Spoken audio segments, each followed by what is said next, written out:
in the neighborhood. Your family home is slated for eviction. What is the scene right now?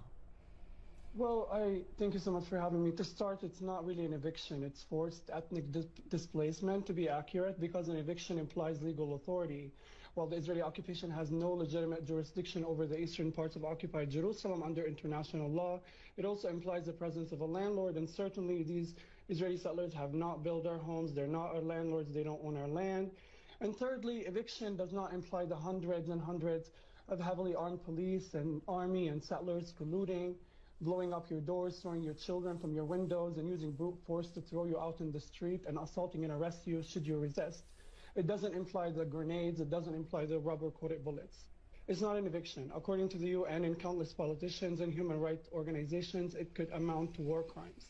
Actually, the situation is pretty tense, I can tell you, and we're very scared of losing our homes to Israeli settler organizations. These settlers and courts would argue that their claims to the land predates you and your family. Have you been allowed to prove otherwise? No. The Israeli occupation courts take their documents without verification, without authentication or challenge, whereas our documents will not be looked at. They will not be taken into consideration. Besides, just because something is technically legal does not mean it's ethical or moral or historically just or accurate or correct. We've seen many systems exploit the law and exploit the judiciary to uphold supremacist and racist lives. You've written very powerfully about being 11 and remembering this incident that I spoke about these settlers coming to your home and taking half of it. How does it feel to have grown up with what you've called the anxiety of dispossession?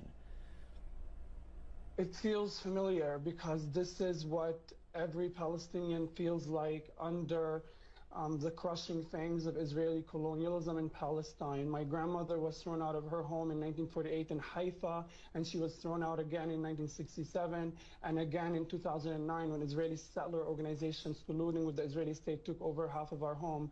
And this is my second time being dispossessed from my family should they go ahead and do it to me.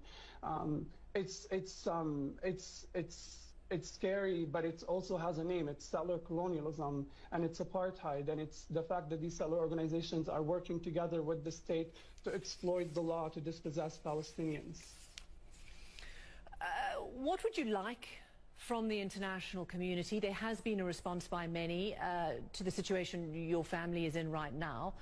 What would you like to hear, especially from the new Biden administration? Well, you know, I think the myths of self-defense and both sides are growing more and more penetrable. People are being able to see through these myths and call an occupation for what it is and call an aggressor for what it is.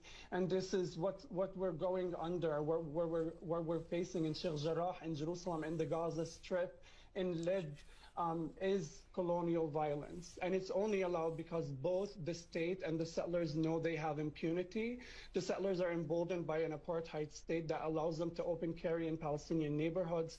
And the state is emboldened by an international community that refuses to call it out for what it is, that allows it to intentionally target civilian neighborhoods in the Gaza Strip and massacre 24 Palestinians, including 9 children, without facing any consequences. I don't expect much of the Biden administration, knowing that Ned Price refused to even condemn the killing of 9 Palestinian children tells me all I need to know. Obviously, I would like the international community to hold Israel accountable under international law, but I also hope free people of the world do their part to push their governments. Do you support the protests, the violent protests that have erupted in solidarity with you and other families in your position right now? Do you support the violent dispossession of me and my family? I'm just asking if you support the protests that are taking place in support of your family. I support popular protests taking place against ethnic cleansing, yes. Thank you very much for joining us. I really appreciate you taking the time.